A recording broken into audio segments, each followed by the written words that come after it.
ఉన్నా ఇలా వాడు చెప్తూనే ఉంటాడు, అన్న దీని మీద ఇట్లా పోరాడినన్న, ఒక రీల్ చేయన్న. ఎన్ని రీల్స్ చేస్తామన్న మనం?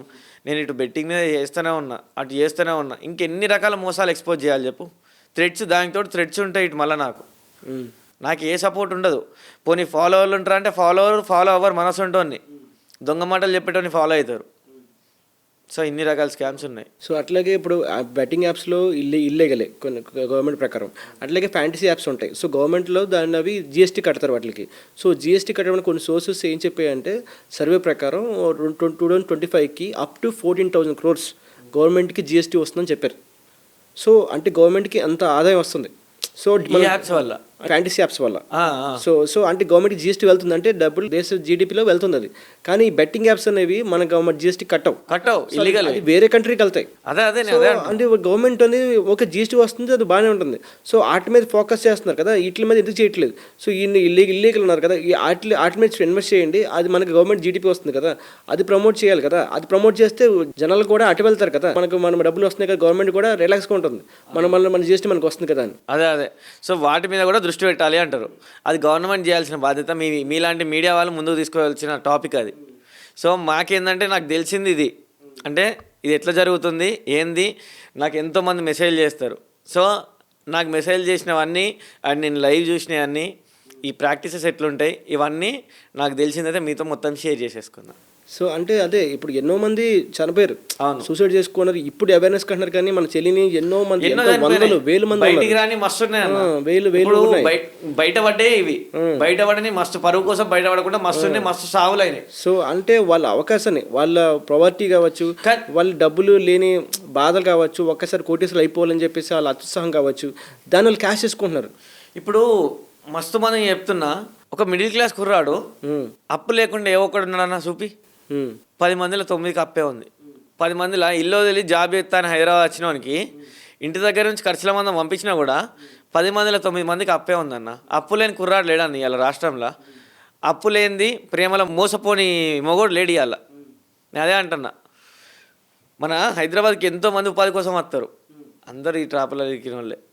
ఒక్కొక్కరిని బతుకు చూసుకుంటా అంటే ఒక అప్పటికిప్పటికి, అది మరి నా ఏజ్ ఫ్యాక్టర్ వల్ల అట్లా నాకు అనిపిస్తుందో తెలియదు, జరుగుతున్న పరిణామాల వల్ల నాకు అట్లా అనిపిస్తుందో తెలియదు.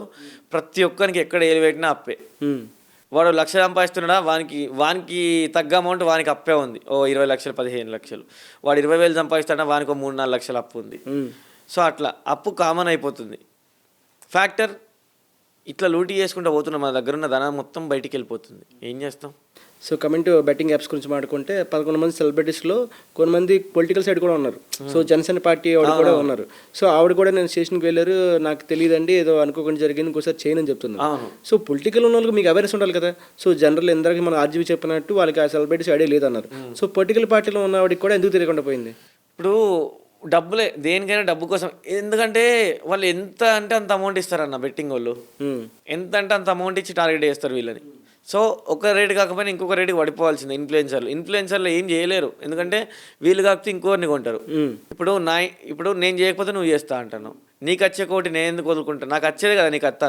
అదే అంటున్నారు, నేను చేయకపోతే ఇంకోటి చేస్తారు అంటున్నారు. అదేంటి వాళ్ళకి ఎండింగ్ లేదా, వెళ్తానే ఉన్నారు. అది వాళ్ళకి ఒక కమ్యూనికేషన్ ఉండాలి. ఎట్లా అంటే ఒక సోషల్ రెస్పాన్సిబిలిటీ తీసుకొని, I'm an Indian citizen, so నా దేశం కోసం నేను ఇంకోని మోసం చేయొద్దు అనే ఒక కట్టుబాటు మీద వీళ్ళందరూ ఉంటే ఏ ఒక్కటి చేయడు. వాళ్ళు పొడుచుకుంటే ఇప్పుడు అవుతుంది ఆ లొల్లి.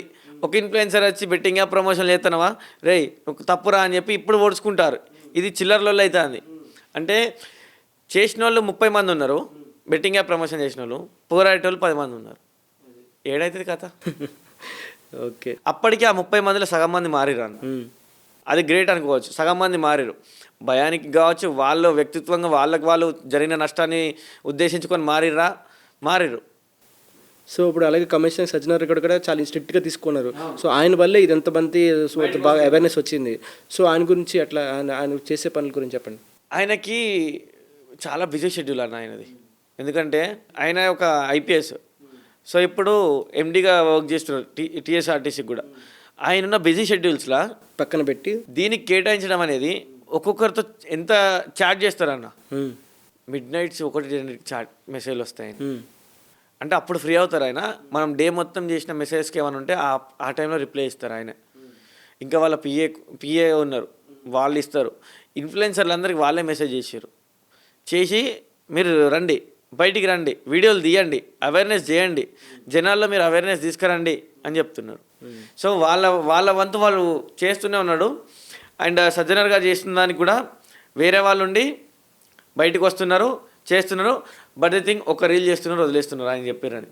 అదే కంటిన్యూస్గా పోరాడితే ఇప్పటికెప్పుడు ఎలిమినేట్ అయిపోవాలి కదా. ప్రతి ఒక్కరు కూడా సజ్జనర్ గారు అంత పెద్ద ఆఫీసర్ మనకి చెప్పారు, ఒక రీల్ చేయాలి రాబాయ్, చేయాలి అంతే.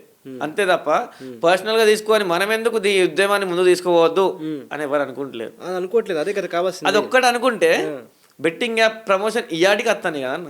ఇవాళ పొద్దున ఇప్పుడు స్టోరీ, ఇప్పుడు లైవ్ 10 నిమిషాల కిందట కూడా స్టోరీ ఉంటుంది, రీల్ ఉంటుంది, పోస్ట్ చేసి. మార్పు రావట్లే. దీనివల్ల భయం, ఎవ్వరికి భయం లేదు, జరగట్లే. ఎక్కడ జరుగుతుంది? ఒకవేళ భయపడి ఉంటే ఇప్పుడు మళ్ళీ బెట్టింగ్ యాప్స్ మళ్ళీ ప్రమోట్ కావు కదా ఇవాళ. ఇప్పటికీ ఇది స్టార్ట్ అయ్యి 10 రోజులు అవుతుంది, 10-15 రోజులు అవుతుంది. ఇప్పటికీ కంట్రోల్ అయిపోవాలా. బట్ ది థింగ్ కంట్రోల్ అవ్వట్లా. సో ఇంకోటి నా పాయింట్ ఏంటంటే, ఇప్పుడు సైబర్ క్రైమ్ కదా ఇదంతా. సో సైబర్ పోలీసులు కూడా దీని మీద మీ మీద అవగాహన తెచ్చుకోవాలి కదా. సో వాళ్ళకి కూడా అన్నీ తెలియాలని లేదు. సో వాళ్ళు కూడా మానిటర్ చేయాలి కదా, ఇన్ఫ్లుయెన్సర్స్ ఎవరు చేస్తున్నారు, సో వాళ్ళ ట్రాకింగ్ ఏంటి అంటే తెలుసుకోవాలి కదా. వాళ్ళేం బ్లైండ్గా లేరు. మన హైదరాబాద్ వాళ్ళు వీళ్ళని ఏదో టీం అంటారు అన్న, ఐడి పార్టీ కూడా కాదు, ఏదో టీం ఉంది వీళ్ళది, ఇంటెలిజెన్స్ బ్యూరో. వాళ్ళ నుంచి కాల్స్ వస్తున్నాయి. అంటే నాకు తెలిసిన వాళ్ళకి వచ్చినాయి, వాళ్ళ రిలేటివ్స్ ఉన్నారంట అందులో. ఆయన నాకు ఫోన్ చేసిండు, అన్న మీ వాళ్ళు ఎవరైనా ఉంటే కొంచెం అలర్ట్గా అమ్మాను, మన వాళ్ళు లాగుతున్నారు అన్న, మా మావయ్యనో ఎవరు ఉన్నారు తెలిసిన వాళ్ళు నాకు ఫోన్ చేసి, రే నీకు ఎవరు రీల్స్ తెలిస్తే వాళ్ళు పంపిరా. ఇక్కడ ఆల్రెడీ ఇంకా వర్క్ అయితే నడుస్తుందన్న. ప్రతి ఒక్క ఇన్ఫ్లుయెన్సర్ది విత్ ప్రూఫ్స్ వాళ్ళు పక్క పెట్టుకుంటున్నారు. వాళ్ళ ప్రొఫైల్ మొత్తం, వాళ్ళ ఇంటర్ అడ్రస్ సహా వాళ్ళ ప్రొఫైల్ మొత్తం పక్క పెడుతున్నారు. బట్ ఆ ప్రొఫైల్ని ఏం చేస్తారనేది మనకు తెలియదు. అది గవర్నమెంట్ యాక్షన్. సో గౌరవ డీజీపీ గారు ఏం చేయబోతున్నారు, ముఖ్యమంత్రి గారి ఆదేశాలు ఎలా ఉన్నాయి, అవి మనం చెప్పలేం, అన్ప్రిడిక్టబుల్. బట్ ది థింగ్ ఏంటంటే గ్రౌండ్ వరకు నడుస్తుంది, అదొక్కటి చెప్పగలను. ఓకే సార్, ఫైనల్గా చెప్పండి. సో ఆడియన్స్కి ఏం చెప్తారు ఈ బెట్టింగ్ యాప్స్ గురించి? బెట్టింగ్ యాప్స్ గురించి ఎప్పుడు కానీ ఇన్స్టాగ్రామ్కి వచ్చిరంటేనే మీరు ఒక డేంజర్ ప్లేస్లోకి ఎంటర్ అయిపోయినట్టే. సో ప్లీజ్ ప్రతి ఒక్కరు కూడా బెట్టింగ్ యాప్స్లో అయితే పైసలు రావు. థియేటర్స్లలో యాడ్ ఇచ్చి చెప్తున్నా, ఈడికి వచ్చి చెప్పినా, ఇంకా 10 వేదికలు ఉన్నా నేను వచ్చి చెప్పడానికి రెడీ. ఏంటంటే డబ్బులు అయితే రావు. బెట్టింగ్ యాప్స్ని నమ్మకండి, మోసపోకండి. అండ్ ఒకవేళ డబ్బులు కనుక వస్తే, ఇప్పుడు నేను ప్రమోషన్ చేస్తున్నాను కదా, ఇట్లా ఆడితే వచ్చినాయి అట్లా ఆడితే వచ్చినాయని, వాళ్ళే ఆడతారు, వాళ్ళే సంపాదించుకుంటారు. నీకెందుకు చెప్తారు? వాళ్ళని కొండరి పప్పలా, మీరు కొండరి పప్పలు, అందుకే మీకు చెప్తారు. ఇంకోసారి ఇటువంటి నమ్మకుర్రి. అట్లా ఎవరైనా కనబడితే ఇంకోసారి బెట్టింగ్ ప్రమోషన్ చేసినాడు బ్లాక్ చేయరు, మన అకౌంట్ అన్ఫాలో చేసి రిపోర్ట్ చేసి బ్లాక్ చేయరు. అది మీ కర్తవ్యం. అండ్ దీని గురించి తెలిసిన వారికి కూడా, ఒకవేళ మీరు ఆడి మోసపోయి ఉంటే మీరే వీళ్ళని చైతన్యవంతులు చేయాలి, ఇప్పుడు కొత్తగా ఆడేవాళ్ళని. సో అది కూడా మీరే బాధ్యతగా తీసుకొని ఎవరికి వారు సెల్ఫ్ అవేర్నెస్ చేయాలి తప్పకుండా. అప్పుడే దీన్ని నిరోధించగలం. ఓకే గ్యాస్, చూశారు కదా ఈరోజు ఇంట్రెస్టింగ్ ఇంటర్వ్యూ. సో ఈ ప్రత్యేకంగా బెట్టింగ్ యాప్స్ గురించి సో అవగాహన తెలుసుకోండి, బెట్టింగ్ యాప్స్ జోలికి వెళ్ళకండి.